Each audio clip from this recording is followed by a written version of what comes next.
पाहत आहात Loksamiksha news network आणि या आहेत आजच्या सुपरफास्ट न्यूज।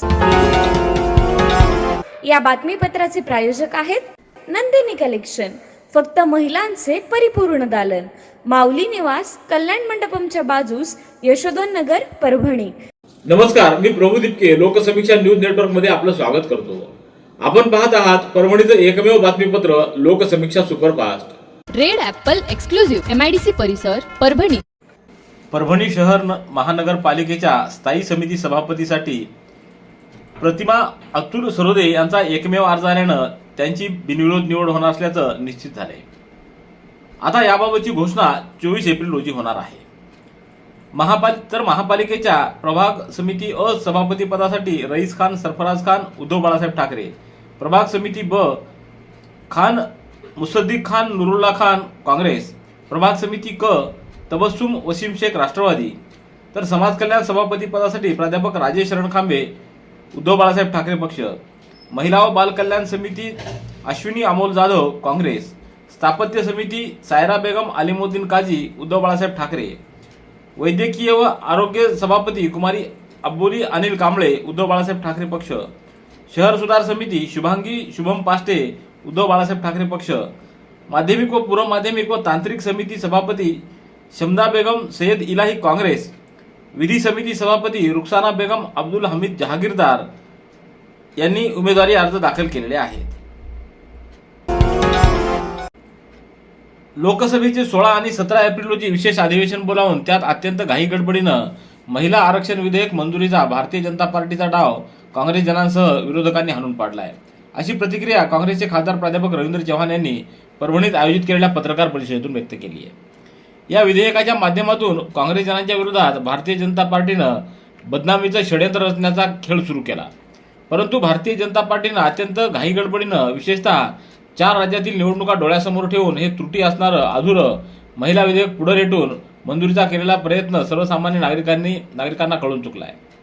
या पत्रकार परिषदेला जिल्हा काँग्रेस समितीचे अध्यक्ष बाबाजानी दुरानी, डॉक्टर सिद्धार्थ हाती आंबिरे, शहराध्यक्ष नदीम इनामदार, माजी उपमहापौर भगवान वाघमारे, बाळासाहेब देशमुख, गुलमीर खान, अमोल जाधव, नागसेन बेर्जे यांची उपस्थिती होती। खरीप हंगाम 2025 मध्ये अतिवृष्टीमुळे झालेल्या प्रचंड नुकसानीनंतरही शेतकऱ्यांना पीक विम्याची भरपाई मिळालेली नसल्यानं संताप व्यक्त होतोय। या पार्श्वभूमीवर आमदार डॉक्टर राहुल पाटील यांनी 15 दिवसाच्या आत शेतकऱ्यांना विमा रक्कम द्यावी, अन्यथा तीव्र आंदोलन छेडण्यात येईल असा इशारा पीक विमा कंपनी व प्रशासनाला दिलाय। जिल्हाधिकारी संजय सिंह चव्हाण यांच्यासोबत झालेल्या चर्चेदरम्यान आमदार राहुल पाटील यांनी कोरड्या अवस्थेतील पीक कापणी प्रयोगाचा अहवाल तातडीनं संबंधित कंपनीकडे पाठवून कार्यवाही करण्याच्या सूचना दिल्या। त्यांनी सांगितलं की जिल्ह्यातील लाखो शेतकऱ्यांनी पीक विमा घेतला असताना देखील अद्याप त्यांना भरपाई मिळालेली नसल्याची ही अत्यंत गंभीर बाब आहे। ताडकळस पोलीस ठाण्याच्या हद्दीतील पिंगळी परभणी मार्गावर पिंगळी शिवारामध्ये स्थानिक गुन्हा शाखेच्या पथकानं 21 एप्रिल रोजी रात्री केलेल्या कारवाईमध्ये 83,000चा 4 किलो गांजा जप्त करण्यात आला आहे। पिंगळी ते परभणी मार्गावरील गोकुळनाथ उपहारगृह व रसवंती समोरील सार्वजनिक रोडवर ही कारवाई करण्यात आली।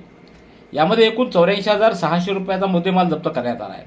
यात एकूण 83,600 रुपयाचा 4 किलो 180 ग्रॅम गांजा व 1,000 रुपयाची सुटकेस असा एकूण 84,600 रुपयाचा मुद्देमाल जप्त करण्यात आला आहे। या प्रकरणी ताडकळस पोलीस ठाण्यात गुन्हा नोंदवण्यात आला आहे। या कारवाईमध्ये प्रदीप फुलमाळी, राहणार साठेनगर, परतूर या आरोपीला ताब्यात घेण्यात आलेला आहे। सततचे दवाखाने करून कंटाळलात? आता शेवटचा उपाय। डॉक्टर गोविंद कामटे यांचे बालाजी आयुर्वेदिक निसर्गोपचार केंद्राला भेट द्या। शुगर, मूळव्याध, ॲलर्जी, सोरायसिस, गजकर्ण, दमा, लठ्ठपणा, गुडघेदुखी, कंबरदुखी, वात, गाठीचे आजार, लकवा, केस गळणे, मुतखडा, सफेद डाग यांसारख्या जुनाट आजारांवर खात्रीशीर उपचार केले जातात। दारू सोडवण्यासाठी विशेष उपचार उपलब्ध। संपर्क डॉक्टर गोविंद कामटे, आयुर्वेद विद्याविशारद, बालाजी आयुर्वेदिक निसर्गोपचार केंद्र, तलाठी कार्यालयाच्या बाजूला, वसमत रोड, परभणी। संपर्क 9921691008। आरोग्य सेवांसाठी आवश्यक निधी उपलब्ध राहील याची दक्षता घेण्याबरोबरच रुग्णांना बाहेरून औषधं खरेदी करण्याची वेळ येऊ नये, तसंच त्यांची नियमित तपासणी करण्यात यावी। राज्याच्या आरोग्य यंत्रणेला बळकटी देण्यासाठी निधीचं योग्य नियोजन करा, अशा सूचना आरोग्य राज्यमंत्री मेघना साकोरे बोर्डीकर यांनी दिल्या आहेत। सन 2025-26 या आर्थिक वर्षातील राज्य निधी तसंच राष्ट्रीय आरोग्य अभियान अंतर्गत प्राप्त निधी व त्याच्या नियोजनाबाबत आज आरोग्य भवन मुंबई इथं आढावा बैठक पार पडली. आरोग्य राज्यमंत्री मेघना बोर्डीकर यांच्या अध्यक्षतेखाली या बैठकीत विविध विषयांवर सविस्तर चर्चा करण्यात आली. बैठकीदरम्यान राज्य औषधी द्रव्य व साहित्य खरेदी प्राधिकरणाच्या कामकाजाचा आढावा घेण्यात आला. तसंच सन 2024 ते 26 या कालावधीत करण्यात आलेल्या औषधे व यंत्रसामुग्री खरेदीचं परीक्षण करण्यात आलं. चालू वर्षातील कामकाजाचं नियोजन आणि रेट कॉन्ट्रॅक्ट प्रक्रियेची अंमलबजावणी याबाबत देखील सविस्तर चर्चा करण्यात आली.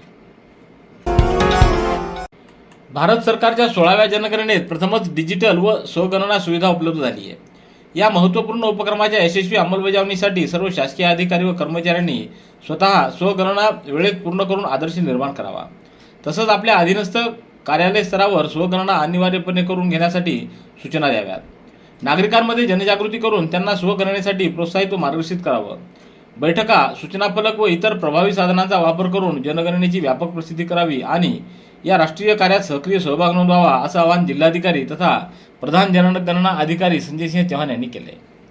स्वगणनेच्या अनुषंगानं जिल्हाधिकारी कार्यालयात आज सर्व विभाग प्रमुखांची बैठक झाली. यावेळी निवासी उपजिल्हाधिकारी अनुराधा ढालकरी, जनगणना जिल्हा समन्वयक संदीप कुलकर्णी यांची उपस्थिती होती. पुण्यश्लोक अहिल्यादेवी होळकर यांच्या जन्म त्रिशताब्दी वर्षाचं औचित्य साधून जलव्यवस्थापनाबाबत व्यापक जनजागृती करण्यासाठी राज्य शासनाच्या वतीनं गोदा ते नर्मदा पुण्यश्लोक अहिल्यादेवी जलयात्रेला 25 एप्रिलपासून प्रारंभ होणार असून या जलयात्रेत मराठवाड्यातील नागरिकांनी मोठ्या संख्येनं सहभागी व्हावं असं आवाहन खासदार रामराव अडकोते यांनी केलं आहे. ही जलयात्रा 25 एप्रिल रोजी एकाच वेळी 2 ठिकाणाहून प्रारंभ होणार आहे. अहिल्यानगरच्या चोंडी येथील अहिल्यादेवींचं जन्मस्थान तसंच नाशिक जिल्ह्यातल्या त्र्यंबकेश्वर येथील गोदावरी नदीच्या उगमस्थानावरून या दोन्ही यात्रांना सुरुवात होईल. या यात्रेत सुमारे 500 जलयात्री सहभागी होणार असून ते महाराष्ट्रातील 30 विविध नदी खोऱ्यातील विविध पवित्र जल आणि चोंडी येथील पवित्र मातीसोबत घेऊन मार्गक्रमण करतील. ही यात्रा महाराष्ट्रातील 5 जिल्हे तसंच मध्य प्रदेशातील 2 जिल्ह्यांमधून प्रवास करणार आहे. तर जनजागृती यात्रा क्रमांक 2 ही 25 एप्रिल रोजी सकाळी 11 वाजता चोंडी येथून निघून अहिल्यानगर इथं पोहोचेल.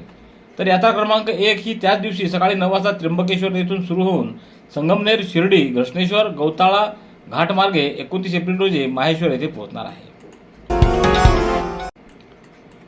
महानगरपालिकेअंतर्गत मूलभूत सोयी सुविधांसह अन्य विकास योजनांतर्गत मंजूर कामासाठी महापालिकेचा 25% हिस्सा सुद्धा शासन स्तरावरून उपलब्ध करून देण्याबाबत उपमहापौर गणेश देशमुख यांनी शासन दरबारी केलेल्या प्रयत्नांना यश आले. राज्याच्या नगरविकास खात्यानं या संदर्भात आदेश निर्गमित केले आहेत. महापालिका क्षेत्रात मूलभूत सोयी सुविधांचा विकास या योजनेअंतर्गत क व ड वर्ग महानगरपालिका क्षेत्राकरता राज्य शासनाचा 75% व महापालिकेचा 25% हिस्सा निश्चित करण्यात आलेला आहे. त्यानुसार परभणी महापालिका क्षेत्रात या योजनेअंतर्गत विकास कामांना शासनाचा 75% हिस्सा मंजूर होत आला आहे. परंतु महापालिकेसमोर उर्वरित 25% हिस्साचा वाटा उचलणंही अशक्यप्राय ठरत आहे. या पार्श्वभूमीवर उपमहापौर गणेश देशमुख यांनी शासन दरबारी सातत्यानं पाठपुरावा करत परभणी महापालिकेची आर्थिक स्थिती निदर्शनास आणून दिली. या विकास कामांच्यासाठी मनपाचा 25% हिस्सा देखील मनपा भरू शकणार नाही असं त्यांनी निदर्शनास आणून दिलं.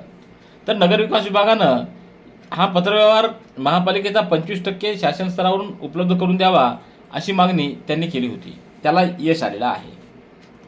Red Apple furniture, smart furniture for smart people. Exclusive Parbhani शहरातील भव्य शोरूम रेड ॲपल एक्सक्लुझिव्ह, भारतातील स्मार्ट फर्निचर ब्रँड आता आपल्या परभणी शहरामध्ये.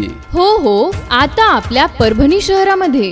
या अंतर्गत ऑफिस, बेडरूम, डायनिंग, लिव्हिंग इत्यादी प्रकारचे फर्निचर आपणास मिळेल. Bedroom set, bed, dressing table, sofa set, कपाट, डायनिंग टेबल टीपॉय आणि स्टील फर्निचर इत्यादी सर्व प्रकारचे फर्निचर तेही आकर्षक किमतीमध्ये उपलब्ध आहे. एक वेळ अवश्य भेट द्या. रेड ॲपल फर्निचर, MIDC परिसर, भारतीय स्टेट बँकेच्या जवळ, परभणी. पाथरीच्या परभणी रोडवरील जिजाऊ खासगी औद्योगिक प्रशिक्षण संस्थेतील इलेक्ट्रिशियन व फिटर या ट्रेडमधील 12 प्रशिक्षणार्थ्यांची बजाज ऑटो लिमिटेड वाळूज छत्रपती संभाजीनगर येथे निवड झाली आहे. या प्लेसमेंट ड्राईव्हचं आयोजन गोंधळ महर्षी राजाराव बापू कदम शासकीय औद्योगिक प्रशिक्षण संस्था परभणी यांनी केलं होतं. निवड झालेल्या प्रशिक्षणार्थ्यांमध्ये ऋषिकेश कांगणे, विशाल गायकवाड, निखिल शिंदे, विठ्ठल सांगळे, नकुल घुगे, गोपाळ डोंबे, शेख आदिल, यशराज जयराज, अभिषेक मंडलिक, कृष्णा जाधव, महेश लाड, वैभव काळे यांचा समावेश आहे. कापूस उत्पादक शेतकरी व कापसावरील संकट टाळण्यासाठी परभणी कृषी विद्यापीठातील विकसित केलेलं नॉन हायब्रिड बीटी कापूस सरळवाण शेतकऱ्यांसाठी तात्काळ उपलब्ध करून द्यावं अशी मागणी महाराष्ट्र राज्य किसान सभेच्या वतीनं वसंतराव नाईक मराठवाडा कृषी विद्यापीठाचे कुलगुरू डॉक्टर इंद्रमणी यांच्याकडे करण्यात आलेली आहे. निवेदनावर माधुरी क्षीरसागर, ओंकार पवार, अब्दुल, शिवाजी कदम, प्रसाद गोरे, दयानंद जाधव, चंद्रकांत जाधव, प्रेमकुमार धोंगडे, आत्माराम यादव आदींची नावं आहेत. साहित्य सखा समूह परभणी यांच्या वतीनं समाधाननगर इथं 19 एप्रिल रोजी क्रांतीसूर्य महात्मा ज्योतिराव फुले आणि भारतरत्न डॉक्टर बाबासाहेब आंबेडकरांच्या जयंतीनिमित्त समतेचा दीप काव्यसंध्या हा कार्यक्रम पार पडला. कार्यक्रमाच्या प्रारंभी महात्मा फुले व डॉक्टर बाबासाहेब आंबेडकरांच्या प्रतिमांना पुष्पहार अर्पण करून अभिवादन करण्यात आलं. सुप्रसिद्ध कवी माधव गाडे हे अध्यक्षस्थानी होते, तर सावता सेना महाराष्ट्राचे संस्थापक अध्यक्ष मुंजाजी गोरे हे उद्घाटक म्हणून उपस्थित होते. तर प्रमुख पाहुणे म्हणून कवी R.R. रोडे तसंच संत तुकाराम महाविद्यालयाचे मराठी विभाग प्रमुख डॉक्टर दत्ता शिंदे यांची उपस्थिती होती. परभणीच्या श्री शिवाजी पॉलिटेक्निक येथील तृतीय वर्षातील विद्यार्थ्यांचा निरोप समारंभ 20 एप्रिल रोजी संपन्न झाला आहे. या कार्यक्रमाची सुरुवात सरस्वती पूजन आणि दीप प्रज्वलनानं झाली. अध्यक्षस्थानी प्राचार्य डॉक्टर शाहीर ठेकिया हे होते. प्राध्यापक अमोल बेंडसुरे, प्राध्यापक रसिका चौधरी, प्राध्यापक राहुल काळेकर, प्राध्यापक विजय पाटील, प्राध्यापक वीरभद्र हुले यांची यावेळी प्रमुख उपस्थिती होती. यावेळी प्राचार्य डॉक्टर शाहीर ठेकिया म्हणाले की श्री शिवाजी पॉलिटेक्निकमधील पदविकेचं शिक्षण घेऊन बाहेर पडलेले विद्यार्थी आज नामांकित कंपन्यांमध्ये उच्च पदावर कार्यरत आहेत. तसंच ते प्रत्येक क्षेत्रामध्ये आज अग्रेसर आहेत आणि या महाविद्यालयाचा विद्यार्थी 2011 पासून जिल्ह्यात प्रथम येतोय. या कार्यक्रमाचं सूत्रसंचालन प्राध्यापक काजल ठावरे तर आभार प्रदर्शन प्राध्यापक वीरभद्र हुले यांनी केलं. यशस्वीतेसाठी प्राध्यापक विजय पाटील, प्राध्यापक अमोल बेंडसुरे, प्राध्यापक राहुल काळेकर, प्राध्यापक वैद्य वैभव, प्राध्यापक रामचंद्र चव्हाण, प्राध्यापक रसिका चौधरी, प्राध्यापक शेख सुलतान, प्राध्यापक कदम आदींनी पुढाकार घेतला. कथाकार राजेंद्र गहाळ लिखित कोंडी, 2 एकर आणि पोशिंदा या तीनही कथासंग्रहाची दुसरी आवृत्ती डॉक्टर दीपक चांदणे यांच्या प्रतिमा पब्लिकेशन पुणे यांनी प्रकाशित केली असून या तीनही कथासंग्रहाचं प्रकाशन भाई अण्णासाहेब गव्हाणे स्मृती व्याख्यानमालेत प्रख्यात कवी प्राध्यापक इंद्रजित भालेराव, माजी मंत्री गणेशराव दुधगावकर, माजी आमदार विजय गव्हाणे, ॲडव्होकेट अशोक सोनी, डॉक्टर भीमराव हातेआंबेरे, अजय गव्हाणे, स्वरासिंह परिहार, रविराज देशमुख, अक्षय देशमुख, दादासाहेब नाईकवाडे, दशरथ तुपसमुंदर, रमेश नाईकवाडे आदींच्या उपस्थितीत संपन्न झालं. रेड ॲपल एक्सक्लुझिव्ह MIDC परिसर परभणी. याबरोबरचे बातमीपत्र संपलं.